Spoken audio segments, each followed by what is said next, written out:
మళ్ళీ ఇవాళ rowdy Gonda blade batch గంజాయి బ్యాచ్ అయ్యో మాట్లాడుతున్నాడు. ఏంటి ఆయన మానసిక స్థితి మీద మనకు పూర్తిగా అర్థమవుతుంది. అది తప్పనిసరిగా ఆయన శ్రేయోభిలాషులు, ఆయన మంచి కోరుకునేవాళ్ళు ఎవరున్నా సరే మన ఆయన్ని తీసుకెళ్ళాలి. మనం అంటాం మామూలుగా జనరల్గా వైజాగ్ పిచ్చాసుపత్రి అంటారు, దాంట్లో తీసుకెళ్ళి చూపించి వైద్యం చేయించకపోతే కనుక పాపం 10 ఏళ్ళు ఒక్క సీటు గెలవపోయినా, మామూలుగా 2 చోట్ల ఓడిపోయిన 10 ఏళ్ళు పార్టీ నడిపాడు. ఇంకో 20 ఏళ్ళు కూడా 30 ఏళ్ళ పాటు పార్టీని నడుపుతాను అన్నాడు.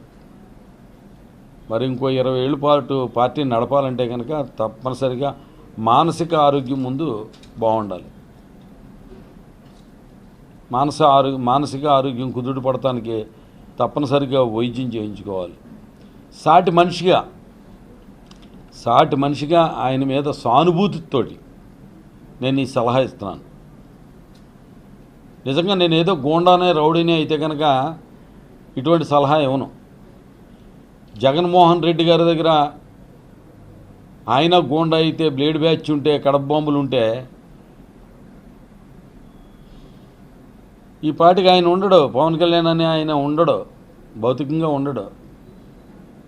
నువ్వెవరి దగ్గర ఉన్నావంటే వంగవీటి మోహన్ రంగా గారిని ఆమరణ నిరాదీక్ష చేస్తుండగా అంతమొందించిన చంద్రబాబు నాయుడు లాంటి ప్రమాదకరమైన గోండా దగ్గర, హంతకుడి దగ్గర. ఎందుకంటే స్వర్గీయ ఎన్టీ రామారావు గారికి చనిపోవడానికి కూడా కారణం ఎవరు ఈ రాష్ట్ర ప్రజలందరికీ కూడా తెలుసు. స్వర్గీయ ఎన్టీ రామారావుని ఎన్నుపోటు పొడిచింది ఎవరో కూడా ఈ రాష్ట్ర ప్రజలందరికీ కూడా తెలుసు. ఏదైతే ప్రజలందరికీ తెలుసున్న విషయాలు నీకు అసలు ఏమీ తెలియనట్టుగా ఉంటావు. అలాగే ప్రజలందరికీ తెలుసున్నాయి సత్యమైననే అసత్యాలుగా ప్రచారం చేయడంలో ముందుంటావు. గతంలోనే చెప్పుకున్నాం, నిజంగా చేగువేరా లేదా అంబేద్కర్ గారు, మదర్ తెరిసా గారు, బాపురావు పూలే గారు, ఇటువంటి మహనీయుల ఫోటోలన్నీ కూడా పెట్టి కొన్ని వర్గాలను మోసం చేశావు. తర్వాత ఆ ఫోటోలన్నీ తీసావు, పక్కా కమర్షియల్గా అసలైన నిజస్వరూపాన్ని బయటెట్టావు.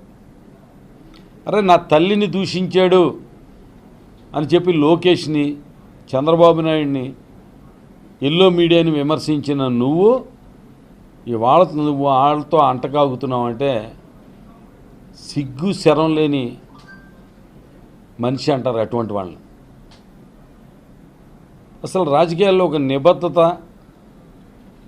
ఒక సిద్ధాంతం, ఇవన్నీ మాట మీద నిలబడతాం, ఇవన్నీ క్వాలిటీస్, కొన్ని క్వాలిటీస్ ఉండాలి. నీకు ఏ క్వాలిటీ ఉంది అసలు?